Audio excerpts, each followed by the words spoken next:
எம்ஜிஆர், மக்கள் தலைவர் எம்ஜிஆர் 1980 முதல் காங்கிரஸ் கூட்டணியில் இருந்தார், ஆட்சி அமைத்தார்.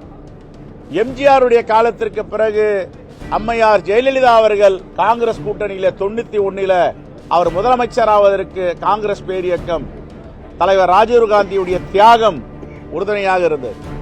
அதற்கு பிறகு 96 தனியாக நின்று தோல்வியடைந்தார்.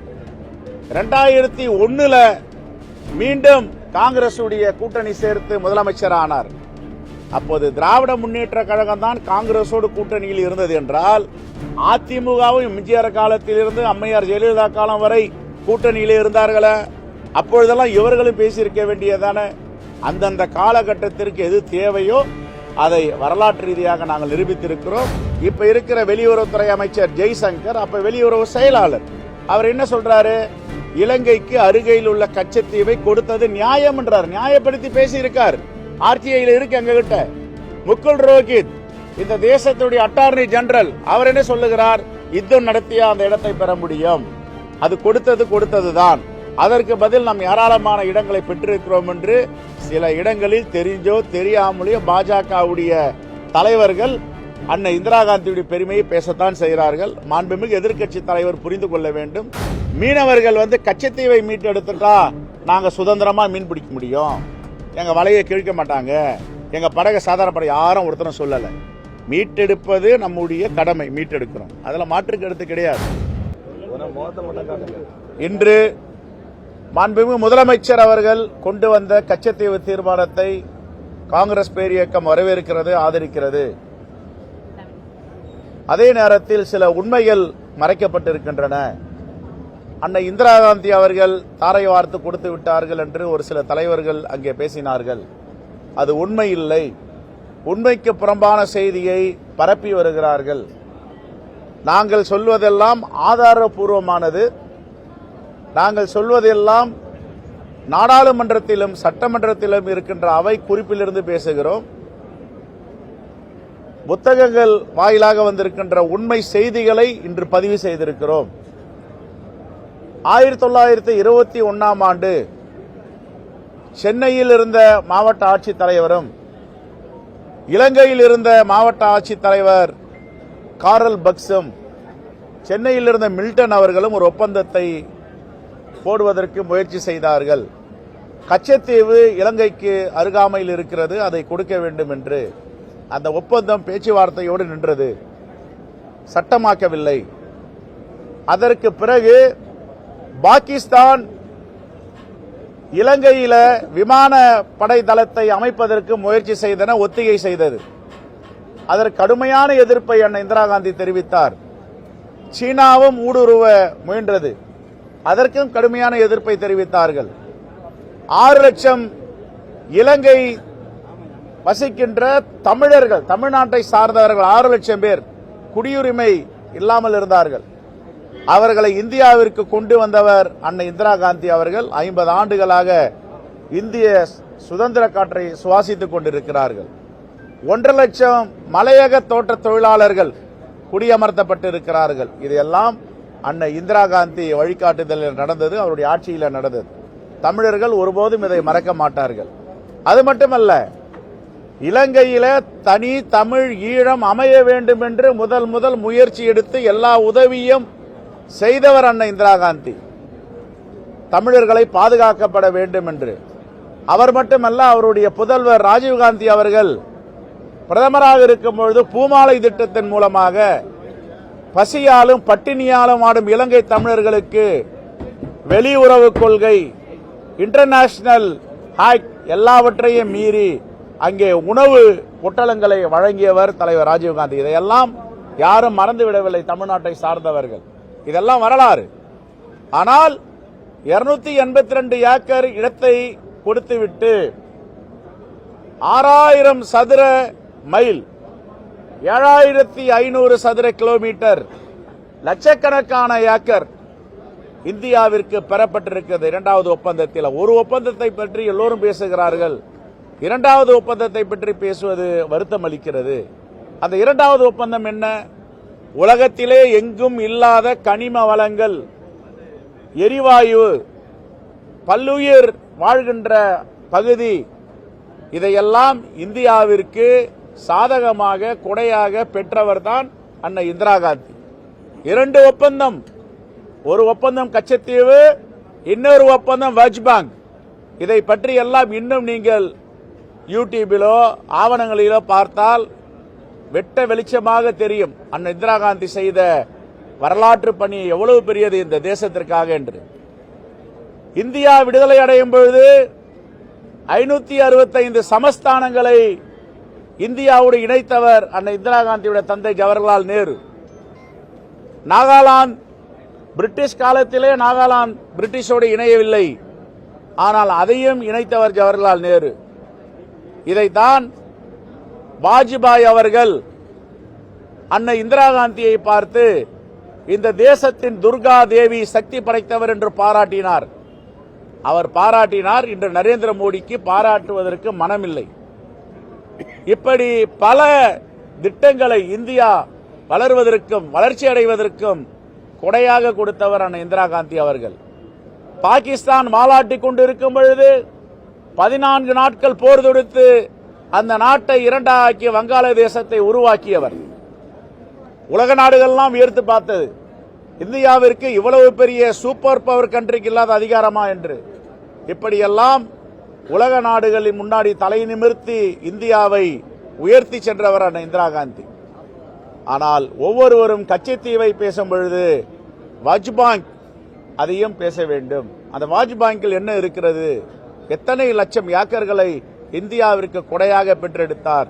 இவர் கொடுத்ததைத்தான் நரேந்திர மோடியோட ஆட்சி 6 மாதங்களுக்கு முன்பு மிஸ்டர் பூரி சிங் அவர்கள் ஏலமிட்டார். லட்சக்கணக்கான கோடிகள் குறைந்தபட்ச கட்டணம் என்று ஏலமிட்டார். ஏலம் எடுப்பதற்கு அங்கிருக்கின்ற ஆய்வறிஞர்கள் எல்லாம் எதிர்ப்பு தெரிவித்தார்கள். இதில் பல்லுயிர்கள் வாழ்கின்றன, உலகத்திலேயே இல்லாத வளங்கள் இங்கு இருக்கின்றன, அதை விற்பனை செய்யாதீர்கள் என்று. இதெல்லாம் வரலாறு. இந்த வரலாறை மறைக்கும் விதமாக இன்று எல்லோரும் ஒவ்வொருவர் வரலாறு தெரியாமல் அன்னை இந்திரா காந்தியுடைய புகழை தெரியாமல் பேசி வருவது வருத்தம் அளிக்கிறது. நடுவில் சில பக்கங்களை காணும் என்பது போல சில உண்மை வரலாறுகளை மறைத்துவிட்டு பேசுகிறார்கள். ஆனால் இன்றைய காலகட்டத்தில் கச்சத்தீவு தேவை என்ற தீர்மானத்தை நாங்கள் ஆதரிக்கிறோம், வரவேற்கிறோம். அதனால் தீர்வு கண்டால் எங்களை விட மகிழ்ச்சி அடைவர்கள் யாரும் இருக்க முடியாது. மீனவர்களுக்கு எப்பொழுதுமே உற்ற தோழனாக அன்னை இந்திரா காந்தி, ஜவஹர்லால் நேரு, தலைவர் ராஜீவ் காந்தி, இன்றைய எங்கள் தலைவர் ராகுல் காந்தி குரல் கொடுத்துக் கொண்டிருப்பவர். அவருடைய நலனில் அக்கறையுடையவர். மீனவர்களோடு சென்று தங்கி மீனவர்களோடு படகுகளில் சென்று அவருடைய துயரங்களை கண்டறிந்தவர் எங்கள் தலைவர் ராகுல் காந்தி. ஆகவே வரலாறு தெரியாமல் செய்யக்கூடாது. இப்ப கூட வரும்பொழுது இங்க நிருபர்கள் கேட்டாங்க, எதிர்க்கட்சி தலைவர் நீங்கள் இருக்கும்போது காங்கிரஸோடு செஞ்சிருக்கலாமே. இவங்களும் எங்க கூட இருந்தாங்கல்ல. எம்ஜிஆர், மக்கள் தலைவர் எம்ஜிஆர் 1980 முதல் காங்கிரஸ் கூட்டணியில் இருந்தார், ஆட்சி அமைத்தார். எம்ஜிஆருடைய காலத்திற்கு பிறகு அம்மையார் ஜெயலலிதா அவர்கள் காங்கிரஸ் கூட்டணியில 91 அவர் முதலமைச்சராவதற்கு காங்கிரஸ் பேரியக்கம் தலைவர் ராஜீவ் காந்தியுடைய தியாகம் உறுதுணையாக இருந்தது. அதற்கு பிறகு 96 தனியாக நின்று தோல்வியடைந்தார். 2001 மீண்டும் காங்கிரஸ் கூட்டணி சேர்த்து முதலமைச்சர் ஆனார். அப்போது திராவிட முன்னேற்ற கழகம் தான் காங்கிரஸோடு கூட்டணியில் இருந்தது என்றால், அதிமுகவும் எம்ஜிஆர் காலத்திலிருந்து அம்மையார் ஜெயலலிதா காலம் வரை கூட்டணியிலே இருந்தார்களே. அப்பொழுதெல்லாம் இவர்களும் பேசியிருக்க வேண்டியதானே. அந்தந்த காலகட்டத்திற்கு எது தேவையோ அதை வரலாற்று ரீதியாக நாங்கள் நிரூபித்திருக்கிறோம். ஆனால் நரேந்திர மோடி அவர்கள் பெற்றுத்தர வேண்டும். ஏற்கனவே 2014 தேர்தல் வாக்குறுதியாக ராமநாதபுரத்தில் தாமரை மாநாடு என்று ஒன்று நடத்தி, நாங்கள் வந்தால் சர்வதேச எல்லையில கப்பற்படையை நிறுத்துவோம், ஒரு மீனவர்கள் இறக்க மாட்டார்கள், ஒரு மீனவர் வலை சேதப்படுத்தப்பட மாட்டாது, ஒரு படகுகள் உடைக்கப்பட மாட்டாது, ஒரு மீனவர்களை நீதிமன்றத்தில் இலங்கையில நிறுத்த அனுமதிக்க மாட்டோம் என்றார்களே. 14க்கு பிறகு எவ்வளவு பெரிய படுகொலைகள், எவ்வளவு பெரிய துப்பாக்கி சூடு, எவ்வளவு வலைகள் கிழிக்கப்பட்டன, எவ்வளவு வலைகள் நாசமாக்கப்பட்டன, எவ்வளவு படகுகளை பறிமுதல் செய்யப்பட்டன, எவ்வளவு படகுகளை உடைத்து சேதாரமாக்கின, எத்தனை மீனவர்கள் ஜலசமாதி அடைந்திருக்கிறார்கள். இதுக்கெல்லாம் மோடி அரசு பதில் சொல்ல வேண்டும். இதை விட்டுட்டு வாக்குறுதியை நிறைவேற்றாமல் நீங்க காங்கிரஸ் ஆட்சியில் கொடுத்தது. காங்கிரஸ் ஆட்சியில் கொடுத்தா சும்மா இணையாசகமா கொடுத்துட்டாங்க. கொடுத்தது 282 ஏக்கர், பெற்றது பல லட்சம் ஏக்கர். சாதாரண இடம் இல்ல. கச்சத்தீவில் பருத்தி உடைய வலைய உலர வைக்கலாம், ஓய்வெடுக்கலாம் இருக்கு சட்ட திட்டங்கள். அங்க தண்ணி கூட கிடையாது. ஆனால் அண்ணா இந்திரா காந்தி இந்த தேசத்திற்கு பெற்றிருக்கின்ற இடங்கள் வாஜ்பேங்க் திட்டத்தின் மூலமாக பல லட்சம் ஏக்கர். இதையெல்லாம் மரியாதை மிக்க மாண்புமிக்க அரசியல் கட்சி தலைவர்கள் படித்து வந்து அந்த இந்திரா காந்தியுடைய பெருமையை பேச வேண்டும்.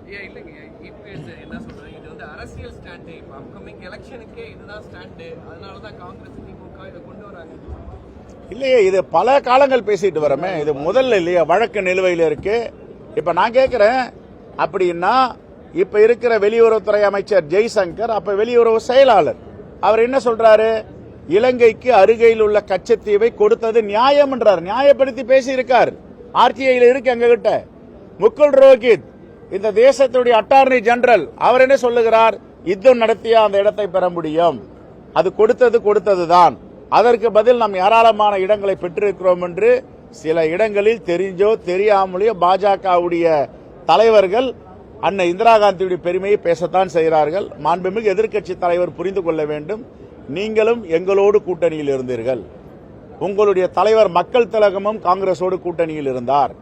அம்மையார் அவர்களும் எங்களோடு கூட்டணியில் இருந்தார்கள். அப்பொழுது எல்லாம் நீங்கள் ஏன் வாய் திறக்கவில்லை என்று நாங்கள் அப்படி கேட்பதற்கு தயாராக இல்லை. எல்லோரும் முயற்சி செய்வோம். மாண்புமிகு முதலமைச்சர் கொண்டு வந்த தீர்மானத்தை வெற்றி பெற செய்வோம். கச்சத்தீவை மீட்டெடுப்போம். காங்கிரஸ் கொடுக்கும்போது இங்க வந்து முன்னாள் முதலமைச்சர் கலைஞர் இருந்தாரு, அவருக்கு தெரிஞ்சுதான் காங்கிரஸ் கொடுத்ததா இல்ல தெரியாம கொடுத்தா? உள்ள டிபேட் என்பது அது திரும்ப வந்தது. அது வெளியுறவு துறைக்கும் மாண்புமிகு முதலமைச்சர், அப்ப இருந்த முதலமைச்சருக்கு தான் தெரியும். ஆனா ஒண்ணு மட்டும், பத்திரிகையாளர்கள்லாம் நீங்க ஆய்வு பண்ணுங்க. தயவு கூர்ந்து நீங்க மெத்த படித்தவர்கள் எல்லாரும் இங்க நிக்கிறவங்க எல்லாம் 282 ஏக்கர் குடிக்க தண்ணி கூட இல்லாத ஒரு வானம் பார்த்த பூமியை ஒரு சின்ன இடத்தை கொடுத்துட்டு அன்னை இந்திரா காந்தி இந்தியாவிற்கு எத்தனை லட்சம் ஏக்கரை பெற்றெடுத்திருக்கிறார். ஒரு அக்ரிமெண்ட் பார்க்க கூடாது, ரெண்டு அக்ரிமெண்ட் பார்க்கணும். இப்பவும் சரிதான். இல்ல நாங்க எப்பவுமே அதை வித்ரா பண்ணலாம். அப்பவும் சரிதான், இப்பவும் சரிதான். ஆனா மீனவர்கள் கச்சத்தீவை மீட்டெடுத்துட்டா நாங்க சுதந்திரமா மீன் பிடிக்க முடியும். எங்க வலையை கிழிக்க மாட்டாங்க, எங்க படகு சாதாரண படகு யாரும் ஒருத்தரும் சொல்லல. மீட்டெடுப்பது நம்முடைய கடமை, மீட்டெடுக்கிறோம், அதுல மாற்று கருத்து கிடையாது. ஆனால் இந்திரா காந்தி ஒருபோதும் தவறு செய்யவில்லை என்பதை நாட்டு மக்கள் தெரிந்து கொள்வார்கள். அவர்கள் தெரியும். நீ பத்திரிகையாளர், நீங்க பாங்க போயிட்டு வெஜ் பேங்க்னு போடுங்க. இந்திரா காந்தியோட உடன்படிக்கை எத்தனை லட்சம் ஏக்கர், அங்க இருக்கிற கனிம வளங்கள் என்ன, அங்க இருக்கிற பல்லுயிர்கள் விலை மதிக்க முடியாதது.